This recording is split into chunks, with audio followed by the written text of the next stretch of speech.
He's just a dumb ong mo, a white guy with too much money and no brains. I can scream in his face, and he'll apologize to me.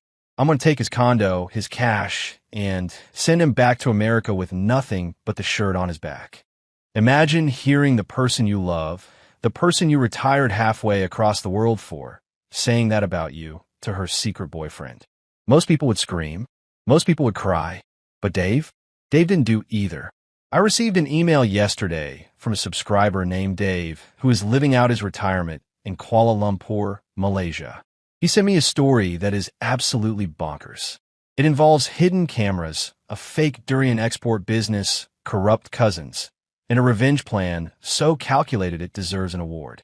Dave was living the dream in a luxury high-rise overlooking the Petronas Towers, thinking he had found his soulmate in a beautiful younger local woman named Vienne. She thought he was just a clueless ATM she could drain and discard. She thought because he didn't speak the language, he didn't know what was going on. She was wrong. This is a long one, guys, and trust me, the ending is incredibly satisfying. So, grab your Tariq, get some popcorn, and settle in. But before we jump into the chaos, if you enjoy stories where scammers get exactly what they deserve, please hit that like button. It really helps the channel grow. And if you haven't already, smash that subscribe button and turn on notifications so you never miss a dose of instant karma. All right, let's get into Dave's story. They call it the Expat bubble. It's a very real thing here in Kuala Lumpur. You live in a high-rise condo with a marble lobby that looks like a five-star hotel. You drink overpriced lattes in Bangsar or Mont Kiara, and you float above the grit and the noise of the real city. For a retired guy like me, it was supposed to be paradise. I'm Dave, 58 years old, a retired software engineer from Seattle. I worked hard for 30 years, saved my pennies, and decided I didn't want to spend my golden years watching rain drizzle against a gray window in Washington State. I wanted heat, I wanted spicy food, and I wanted adventure. So I got my MM2H visa, that's the Malaysia My Second Home program, and moved to the heart of Southeast Asia. And like a walking cliche, I met a girl, Vienne, 29 years old, drop-dead gorgeous, sharp as a whip, with that effortless, modern Malaysian charm. She wasn't Muslim, so we didn't have the religious police or strict conversion laws to worry about. We met at a rooftop bar near the Petronas Towers about 2 years ago. I was the confused tourist trying to figure out why my GrabCar app wasn't working. She was the helpful local who saved me from a predatory taxi driver. Fast forward 2 years, and I was living with her in a 3,000 square foot luxury condo overlooking KLCC Park. I paid the rent, the bills, the car payments for her Honda CR-V, and her allowance. In exchange, she managed my life. She handled the landlords, the banks, the government bureaucrats, everything that required speaking Malay or navigating the complex local system. I trusted her. I trusted her completely.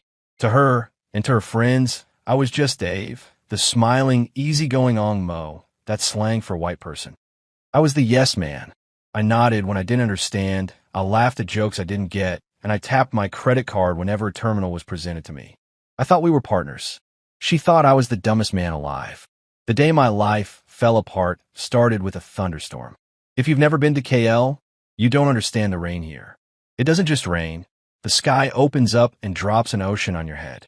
It was a Tuesday afternoon. I was supposed to be at the TPC Kuala Lumpur golf course, hacking my way through 18 holes with a few other expats. But the storm rolled in around 1 p.m., black clouds that turned day into night, followed by lightning that shook the fillings in your teeth. The course siren wailed, and play was suspended. I decided to head home early. I didn't text Vienne. I wanted to surprise her, maybe suggest we go catch a movie or begin early dinner at Pavilion Mall. I pulled my car into the resident parking garage of our building, the Aver. It's a high-security place, private lift lobby, the works. I took the elevator up to the 30th floor. The lift doors opened directly into our foyer. The apartment was silent. The air conditioning was humming its usual low drone, battling the tropical humidity outside. I kicked off my shoes at the door, a habit I'd picked up quickly here, and walked across the cool marble floor in my socks. Vienne. I called out, but not too loudly. No answer. I figured she was out. She usually spent her afternoons working on her PR freelance gigs, though I never really saw any press releases.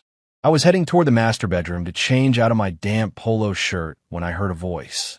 It was coming from the lanai, the massive balcony that had a plunge pool and looked out over the city skyline.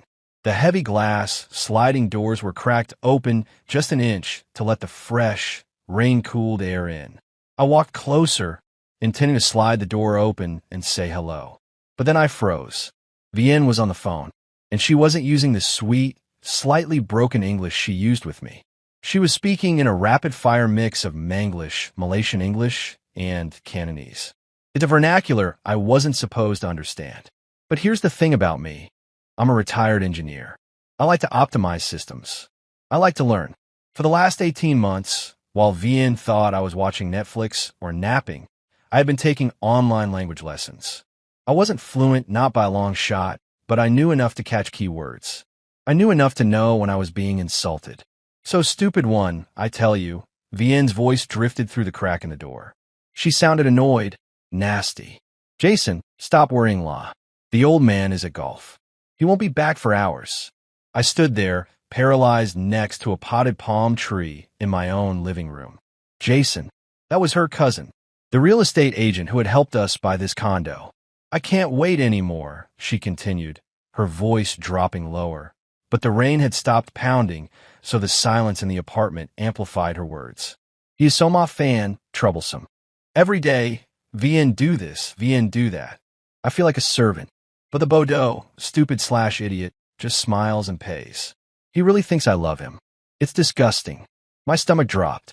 It felt like I'd swallowed a bag of ice. Bodo, that's a word you hear in traffic jams, not from the woman you plan to marry. Yes, the plan is still on, she said, laughing now.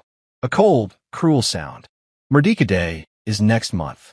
Public holiday. Police station will be empty, skeleton crew. I will stage the fight then. I'll bruise myself up a bit, tear my shirt. We call the police, say the crazy Ong Mo beat me up. He doesn't know the law here. He's scared of the cops. I tell him if he signs the settlement and gives me full rights to the condo, I won't press charges. He will sign. He's a coward. I stopped breathing. The trust deed. She paused. Don't worry. I found where he keeps the side contract in the safe. I already took it. As far as the land office knows, the title is in my name only. Without that paper, he owns nothing. He is just a tourist overstaying his welcome. She laughed again. Okay, Sion love. I'll see you tonight. I'll tell him I'm going to a girls' night at Marini's. Love you too. She hung up. I stood there for what felt like an eternity. My hands were shaking, not from fear, but from a sudden, blinding clarity. The rain dripped steadily off the balcony edge, a rhythmic, ticking clock. She wasn't just using me for money. She was planning to destroy me. She was going to frame me for domestic abuse, a crime that carries caning and jail time in Malaysia, just to blackmail me out of my assets. And she had already stolen the one legal document that proved I owned this apartment. I looked at my reflection in the hallway mirror. I looked old. I looked tired. I looked like exactly what she saw, a dumb, retired ATM machine. But as I stared at myself, the shock began to fade, replaced by the cold, hard logic of a man who used to debug complex server architectures for a living. I had found the bug in the system. I carefully backed away from the balcony. I picked up my shoes. I walked silently back into the elevator lobby and pressed the button. I needed to leave. I needed to think. And mostly, I needed to make sure that when Vienne realized what was happening, it would be far, far too late. She thought I was dumb? Fine. I'd show her just how dangerous a dumb man could be. I didn't go back to the golf course. I drove my Volvo to a nondescript Starbucks in Sri Hardimas, bought a black coffee, and sat in the corner, staring at a stain on the table. My hands were finally steady, but my mind was racing at 1,000 miles an hour, replaying the last 2 years of my life. They say love is blind. In my case, love was willfully ignorant. I thought back to the night we met. It was at a rooftop bar in Bukit Bintang, the kind of place where the music is too loud and the cocktails cost as much as a dinner back in Seattle. I had been in Kuala Lumpur for exactly 3 weeks. I was lonely, overwhelmed by the humidity, and tired of eating alone. I had gotten into a dispute with a waiter over a bill, a classic misunderstanding. I thought I'd been overcharged. He thought I was being a cheap tourist. The situation was getting heated. Then, Vienne appeared. She stepped in like a diplomat, speaking calm, fluid Malay to the waiter, then turning to me with a dazzling smile. "It's a service tax and a government tax," she explained gently, pointing to the fine print. "It's confusing for everyone. Let me handle it." She smoothed it over, charmed the waiter, and saved me from embarrassment. We talked for 4 hours that night. She told me she worked in PR and events, which seemed to explain why she was so good with people and why her schedule was so flexible. She was funny. She was interested in my boring stories about software architecture, and she seemed so grounded. Looking back, I realized that was the first hook. She had identified the mark, a wealthy, solitary man who felt out of place. She made herself the bridge between me and the scary, confusing foreign country. Over the next 6 months, she slowly tightened the net. It started small. "Oh, don't take a taxi there. It's dangerous. I'll drive you." Then it was, "Don't use that bank branch. The queues are terrible. I have a friend who can help us at this other branch." Before I knew it, she was handling my car payments, my internet bills, my grocery shopping. She convinced me that Malaysia was a minefield of bureaucracy that only a local could navigate. I was happy to let her do it. I was retired. I wanted to relax. I didn't want to stand in line at the post office. I thought I was buying convenience. I was actually handing over the keys to my life. Then came the condo. The Aveire is not a cheap building. The unit we wanted was listed at RM 3.2 million, about $750,000. I had the cash from the sale of my house in Seattle and my stock options. I wanted to buy it outright. "Enter Jason." "This is my cousin, Jason," Vienne had said, introducing a slick-looking guy in a tight suit with gelled hair and a watch that cost more than my car. "He's the best property agent in KL." Jason was charming, fast-talking, and always deferred to me. Mr. Dave, he'd say, bowing slightly. But whenever I turned my head, he and Vienne would switch to rapid-fire Cantonese. At the time, I thought they were just haggling for a better deal for me. Here's where I made the fatal mistake. In Malaysia, foreigners can buy property, but there are minimum price thresholds and bureaucratic hurdles. Jason told me the approval process for a foreigner would take 6 months to a year, and the owner wanted to sell now. "Put in Vienne's name," Jason suggested, looking at me with those earnest, lying eyes. "She is Malaysian. The transfer is instant. You can move in next week.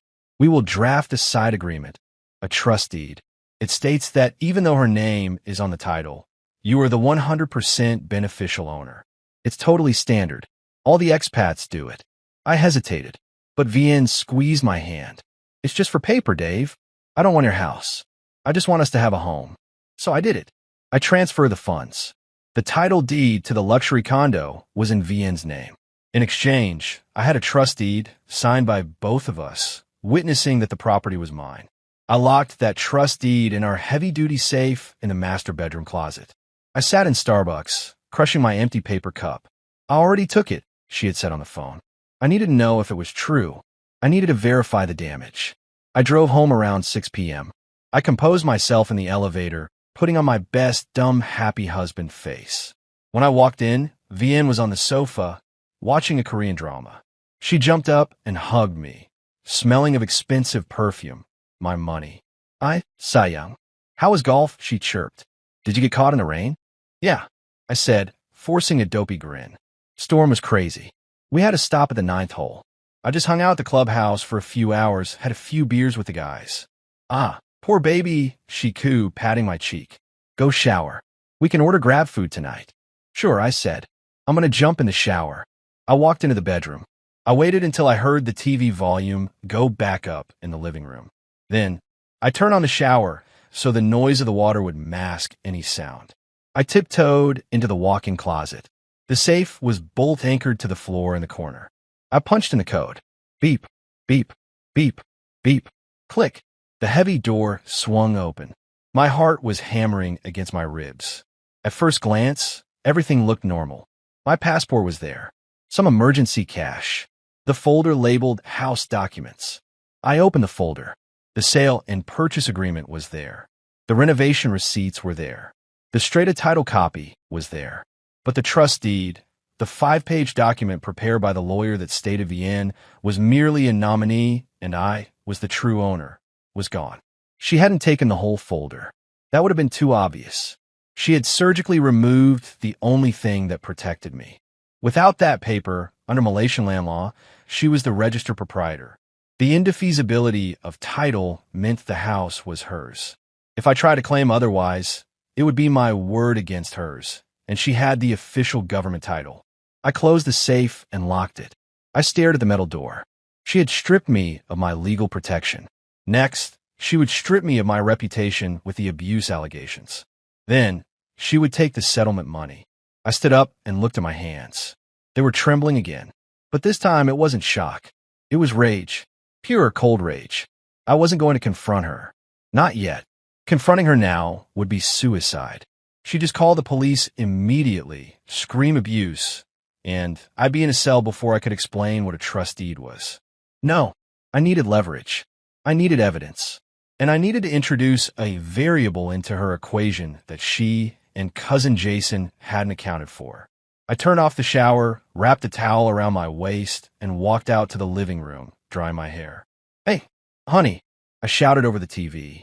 Vienne looked back, smiling that sweet, poisonous smile. "Yes, Dave." "I was thinking," I said, scratching my head, acting the part. "I've got all this cash sitting in that low-interest account in the States. Maybe I should listen to Jason. Maybe we should look into that investment business he was talking about." "What was it?"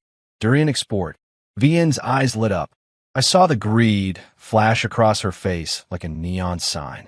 "Really?" she asked, standing up. "I can call him. He said the returns are amazing." "Yeah, call him," I said, grabbing a beer from the fridge. "Let's invite him over for dinner later this week. I think I'm ready to make a big move." I took a long sip of beer. "That's right, sweetheart," I thought. "Open your mouth a little wider. Take the bait." If I was going to pull this off, I needed to win an Oscar for Best Actor in a Supporting Role as a clueless idiot. In Malaysia, there's a specific term for being confused or slow. Blur. Don't be so blur, la. I decided to become the blurriest man in Kuala Lumpur. The next morning, I put my plan into action over breakfast. I stared at the Nespresso machine like it was the control panel of a spaceship. "Honey," I called out, putting a tremble in my voice. "The lights are blinking red again. Did I break it? I think I broke it." Vienne sighed from the living room, the heavy, dramatic sigh of a woman burdened by a toddler in a 58-year-old body. She marched into the kitchen, tapped one button, and the coffee started brewing. "It just needed water, Dave," she said, shaking her head. "You have to check the tank." "Oh, the tank." I slapped my forehead. "God, I'm useless without you, V. I'd probably starve to death or die of thirst." She smiled, but it didn't reach her eyes.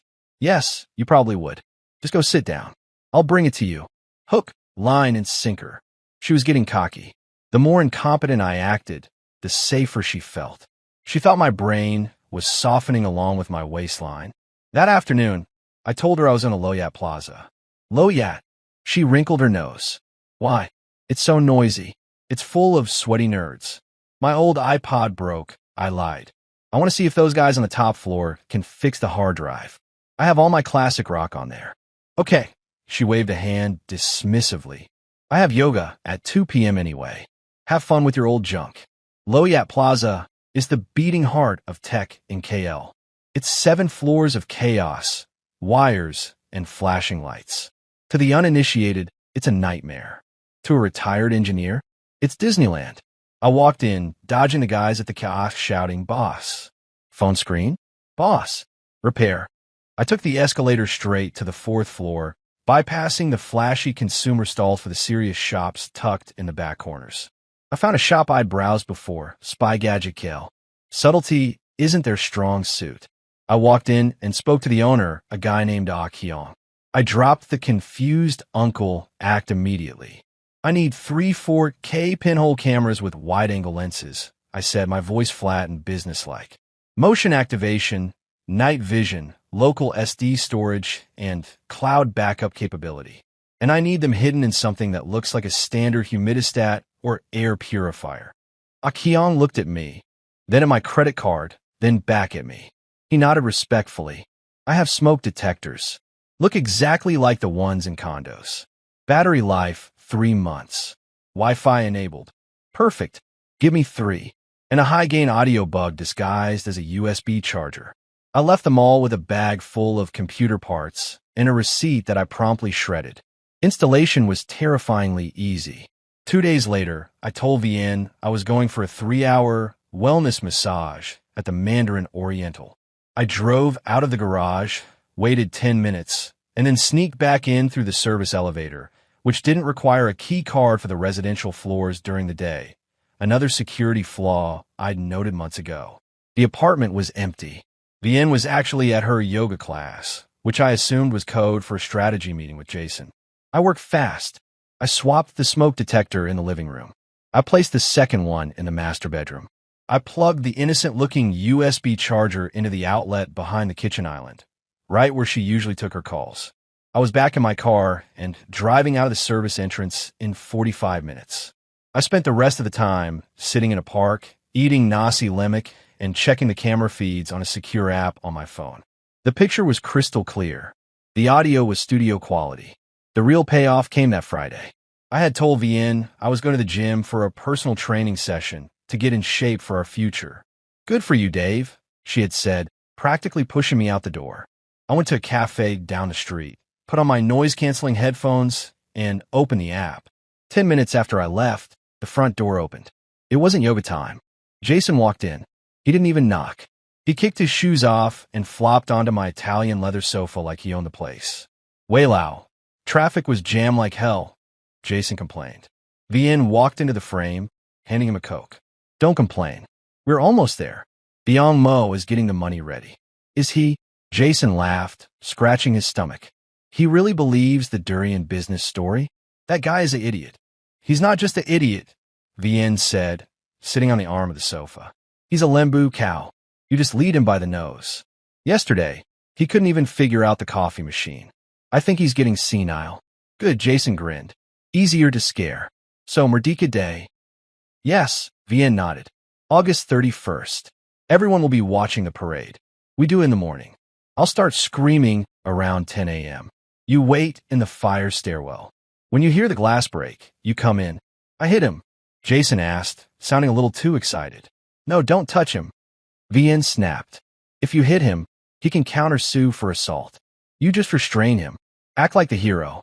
We make him sign the confession letter while he's panicked. We tell him if he signs, we don't call the U.S. Embassy. He's terrified of losing his visa. Genius, Jason said. And the money?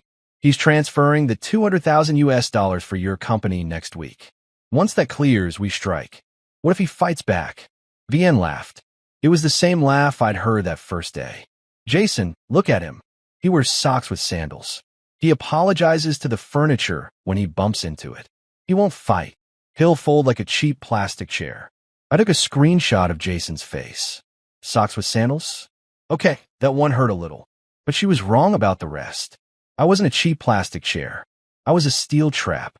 And they had just walked right into the middle of it. I finished my coffee, closed the app, and texted my lawyer. My real lawyer. Not the clown Jason had introduced me to. I have the footage, I typed. Proceed with the asset freeze on the decoy account. I walked back to the car, practicing my confused old man shuffle. It was going to be a fun weekend. You know you found a good lawyer in Malaysia when his office isn't in a glass tower, but above a banana leaf restaurant in brick fields, and the waiting room smells faintly of curry and old paper. Mr. Bala was a man who looked like he chewed concrete for breakfast. He was short, round, and had a mustache that commanded respect. He was recommended to me by an expat friend who had survived a nasty divorce involving a local princess and a timber tycoon. If anyone could handle Vienne and Jason, it was Bala. I sat across from his cluttered desk, sipping a Copio black coffee with sugar that was thick enough to pave a road. Mr. Dave, Bala said, tapping a manila folder with a finger adorned by a large ruby ring. Your cousin Jason is very interesting. I had my investigator run him. Is he a property mogul? I asked, feigning innocence. Bala snorted. He's a property mon yet, monkey. He failed his law exams twice at a private college in Subang. He has no real estate license. He uses a friend's. But the most interesting part? He owes about RM 80,000 to an along in Puchong. I whistled. An along is a loan shark. The kind that splashes red paint on your front door and locks your gate with industrial chains if you miss a payment. So he's desperate, I said. Desperate men make mistakes. Bala grinned, showing teeth that looked like they could bite through a steel pipe. But they're also dangerous. They want your money to pay off the debt before his legs get broken. That is why they are rushing this abuse scheme. What about the trust deed? The one VN stole. I have the digital scan you sent to your U.S. attorney 2 years ago, Bala said, waving a hand. And I have drafted a caveat to freeze the property. But we don't file it yet. We wait. You want to catch them in the act of extortion, yes? I want to bury them, I said calmly. Good. Then proceed with the Durian operation. I left the office feeling lighter. Jason wasn't a mastermind. He was a broke gambler playing a high-stakes game with a bluff. That night, I initiated Phase 2, the senile investor. I came home and immediately put my keys in the refrigerator. When Vien asked where they were 10 minutes later, I made a show of patting my pockets, looking confused and getting slightly teary-eyed. I just had them, V. I swear, I stammered, putting a tremble in my hand. My memory, it's getting foggy lately. Is it the heat? Vien found the keys next to the milk carton. She looked at me with a mixture of pity and glee. She wasn't worried about my health. She was thrilled that her adversary was apparently losing his marbles. Don't worry, Dave, she said, petting my arm like I was a golden retriever. I'll handle the keys from now on. You just relax. You're an angel, I told her. I don't know what I'd do without you. Hey, invite Jason over tomorrow. I want to finalize that investment. I want to make sure you're taken care of before I get worse. She texted Jason immediately. My hidden camera in the kitchen caught the message. He's losing it. Fridge keys, LOL. Money coming Friday. The dinner party the next night was a masterpiece of theater. Jason showed up wearing a suit that was too shiny, carrying a glossy brochure for a company called Golden King Global Exports. I sat at the head of the table, wearing a polo shirt that was buttoned wrong. I missed a hole on purpose. So, Jason, I said, squinting at the brochure. Durians, the king of fruits. And you say there's a demand in China. Huge demand, Mr. Dave, Jason said, leaning in, his eyes darting around the room. The Chinese market is hungry. We buy direct from the orchard and rob. We freeze dry. We ship. 300% ROI in 6 months. Wow, I said, my mouth hanging open slightly. 300%? That's better than my Apple stock. And it's safe. Guaranteed? Jason lied. Risk-free. I have a question, though, I said, looking very serious. Do the Durians need passports to go to China? Or just a visa? Vien choked on her water. Jason froze, unsure if I was joking. I had no passport, Mr. Dave. Just shipping manifest, Jason said slowly, exchanging a look with Vien that clearly said, this guy is brain dead. Excellent. I banged the table. I'm in. How much do you need to start? 200,000 US dollars, Jason said, his voice cracking slightly. For the, processing facility. Done, I said. I'll set up the transfer for Friday morning. It usually takes 24 hours to clear international compliance. So, by Monday, Merdeka Day, you should have the funds. I saw them relax. They had the timeline. Transfer Friday. Money clears Monday, or so they thought. Stage the abuse Monday morning. Kick me out Monday afternoon. They were mentally spending my money already. I could practically see Jason calculating how much he could pay the shark and how much he could blow at the Hentang casino. Friday morning arrived. I sat at the dining table with my laptop. Vien hovered over my shoulder like a vulture. Is it working, Siong? She asked, massaging my shoulders. Yeah, just logging into US Bank, I said. Okay. Account. Beneficiary. Golden King Global. Amount. $200,000. I hovered the mouse over the confirm button. Click it, Dave, she whispered. I clicked. A spinning wheel appeared on the screen. Then, a green check mark. Transfer scheduled. There. I smiled up at her. It says scheduled. It should arrive by Monday. Vian hugged me so hard I thought she'd crack a rib. Oh, Dave, this is going to change our lives. Yes, I said, hugging her back. It certainly is. She ran into the bathroom, presumably to call Jason. I pulled up my banking tab. I hadn't sent the money to Golden King Global. I had scheduled a transfer of $20 to my own PayPal account, but I had used Inspect Element on the browser to change the text on the display page to look like a $200,000 confirmation. It's an old developer trick. It changes what you see on the screen, not what actually happens in the server. To her, the money was on the way. To me, I had just bought myself a weekend apiece before the storm. Saturday and Sunday were surreal. Vian was nicer to me than she had been in years. She cooked me dinner. She laughed at my jokes. It was the last meal for the condemned prisoner. I spent the weekend double-checking the camera angles, backing up the audio files to 3 different cloud servers, and texting Mr. Bala. Me, bait is taken. Trap is set for Monday. Bala, police contact at Bukit Aman. HQ is ready. Don't get hit. Me, I plan to dodge. Sunday night, the eve of Merdeka, Independence Day. Fireworks were going off over the city. We stood on a balcony watching them. Happy Merdeka, Dave, Vian said, sipping wine. Happy Independence Day, I replied. She didn't know I was talking about my own independence. Tomorrow, the flag wasn't the only thing that was going to be raised. The curtain was going up on the final act, and I was ready to bring the house down. Monday, August 31st, Merdeka Day, the day Malaysia celebrates its independence from colonial rule. It was poetic, really. I was about to celebrate my own independence from a colonial rule of a different sort, the tyranny of a gold-digging girlfriend and her knockoff property agent lover. The morning started with the sound of the parade on the television. Drums, jets flying over the city, patriotic songs. I sat on the sofa, sipping my coffee, watching the fighter jets scream past the Petronas towers on the screen. Vian was pacing the kitchen. She was wearing an old t-shirt that I noticed had a small pre-cut tear near the collar. Prop department, I thought. Nice touch. Is the money there? She asked, her voice tight. Did you check the app? I put down my mug. I looked at her with my best scared puppy eyes. Honey, I stammered. I got an email. The bank stopped it. They said, suspicious activity. They froze the transfer. The color drained from her face. Then, it returned as pure, red-hot fury.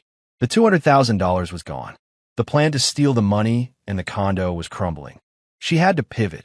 You idiot, she shrieked. It wasn't acting. She was genuinely furious. You useless, senile old fool. She grabbed a ceramic vase from the side table, a cheap one from IKEA, not the Ming replica, I noticed. She was budget-conscious even in her rage. Smash! She threw it against the wall. Don't hit me, she screamed at the top of her lungs, turning toward the balcony door so the neighbors might hear.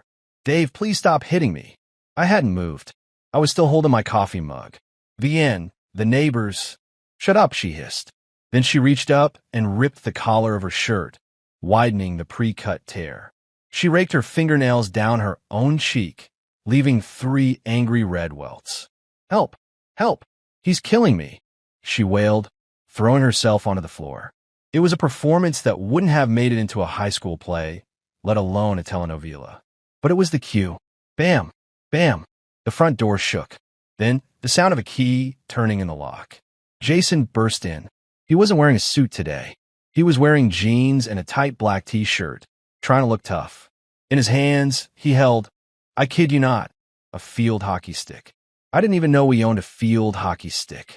Get away from her. Jason roared, pointing the stick at me. You American animal. He rushed over to Vian, who was sobbing theatrically on the rug. Are you okay? Did he touch you?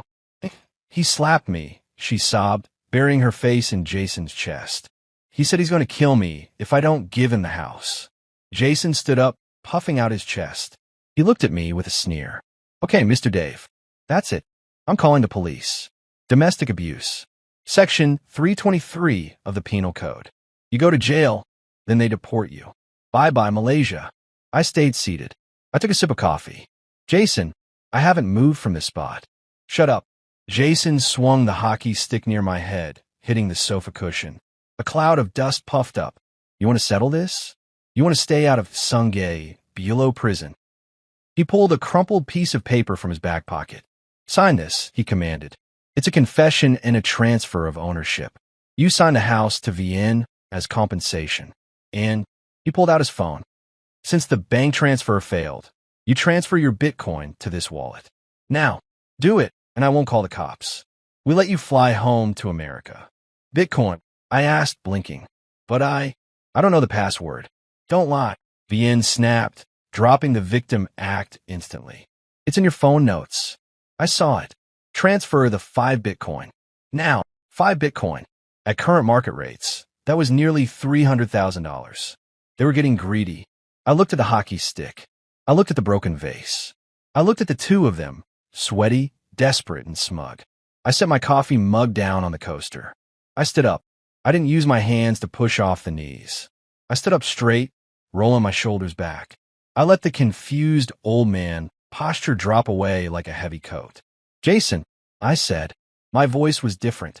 It wasn't the trembling, high-pitched voice I'd been using for months. It was the deep, resonant baritone of a man who used to lead engineering teams of 200 people. Put the stick down. You look ridiculous. Jason blinked. What? I turned to VN.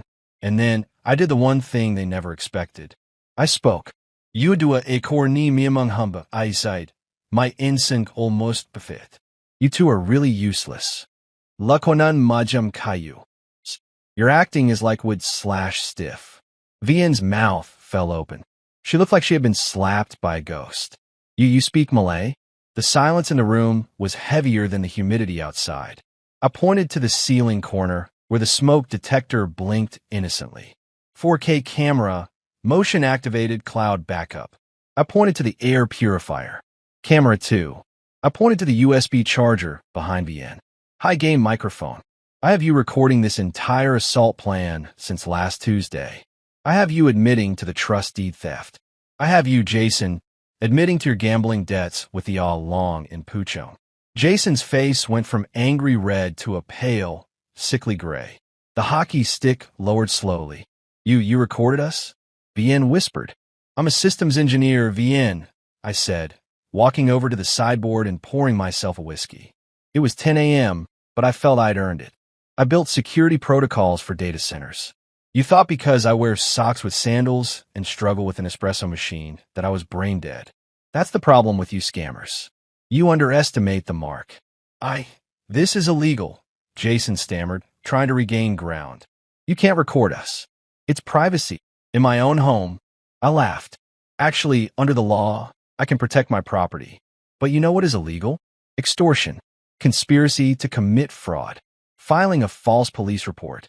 And let's not forget the attempted money laundering through that fake Durian company.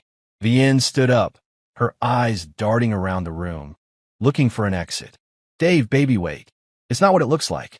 Jason forced me. He threatened me. Hey, Jason yelled. You planned it. You said he was a Bordeaux cow.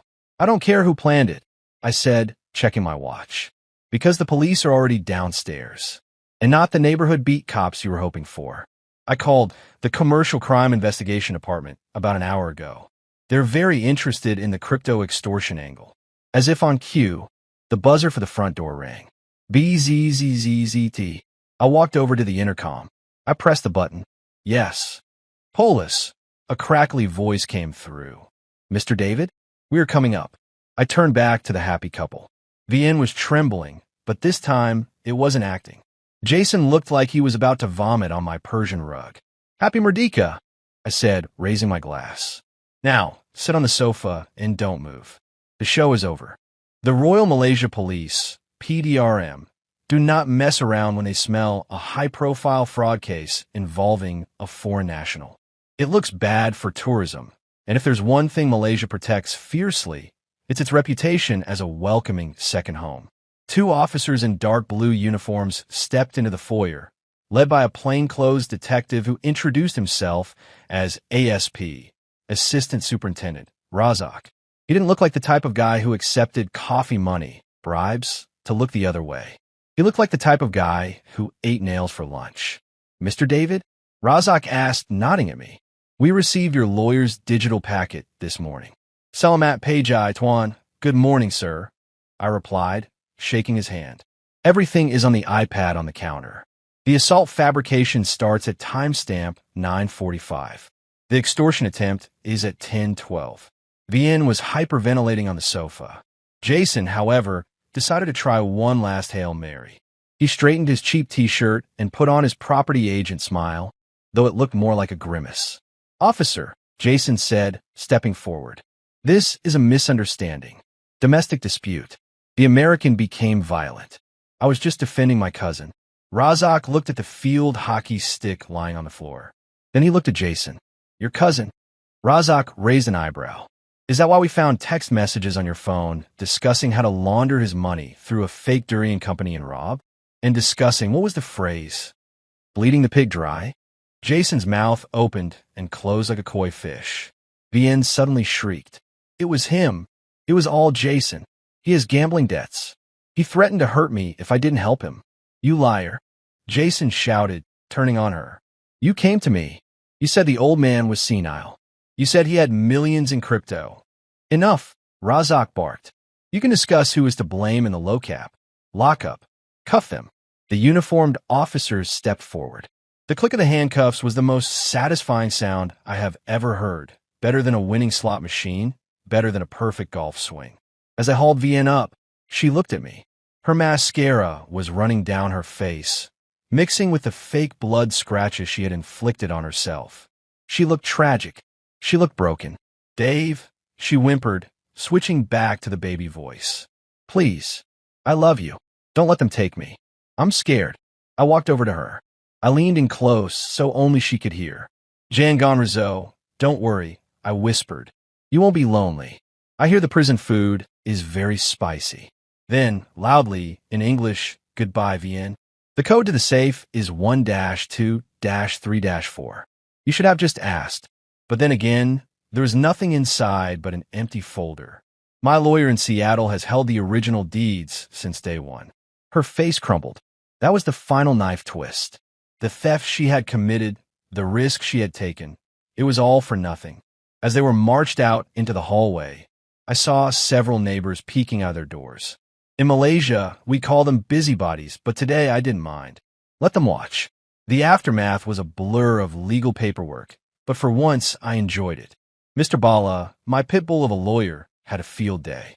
Vien and Jason were charged with attempted extortion, filing a false police report, and conspiracy to commit fraud. Because the amount they tried to steal was significant, the prosecutor wasn't offering a plea deal. Jason's cousin status was debunked immediately. Vien's family, decent people from Ipoh who had no idea what she was doing, were horrified. They called me to apologize, offering to bring me fruit baskets. I told them it wasn't their fault. Vien and Jason turned on each other instantly. It was a race to see who could snitch faster to get a reduced sentence. Jason gave up Vien's other scams, apparently. I wasn't the first boyfriend, just the richest. Vien gave up Jason's illegal gambling ring connections. As for me, I couldn't stay in the affair. The 3,000-square-foot condo felt haunted by the ghost of a fake relationship. Plus, the carpet had a wine stain from the Merdeka day drama. I sold the unit. And because Kuala Lumpur property prices had ticked up slightly and the ringgit had strengthened, I walked away with a clean profit of about 50,000 US dollars. I essentially got paid to live there for 2 years. But I didn't go back to Seattle. Why should I? The food here is delicious, the weather is warm, and the people, 99% of them, are wonderful.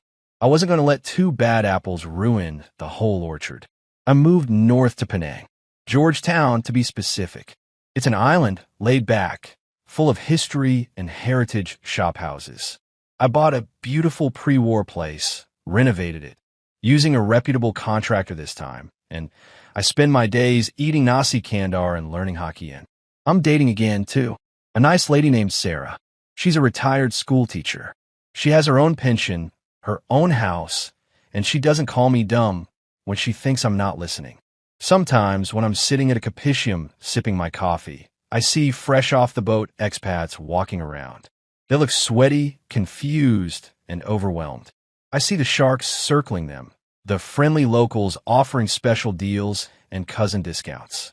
I usually walk over, smile my best goofy smile, and say, "Hey there, welcome to Malaysia. Need some advice?" They usually look at me, an old guy in a polo shirt and socks with sandals, and think, what does this guy know? If they only knew. I might look like a Bodo Onmo. I might look like an easy target. But that's the best camouflage in the world. Because nobody looks for a wolf in sheep's clothing, and nobody expects the ATM machine to bite back. So, to Vian and Jason, wherever you are, probably sewing mailbags in Sungay Bulo, thank for the lesson. And thank for the memories. But mostly, thank for the story. If you guys enjoyed seeing a scammer get completely outsmarted by a senile tech wizard, please do me a favor, hit that like button. Let's get this video to 10,000 likes for Dave's socks and sandals disguise. And tell me in the comments, would you have been able to keep your cool for that long? Or would you have exploded the moment you heard that phone call? Don't forget to subscribe for more stories of revenge, malicious compliance, and instant karma.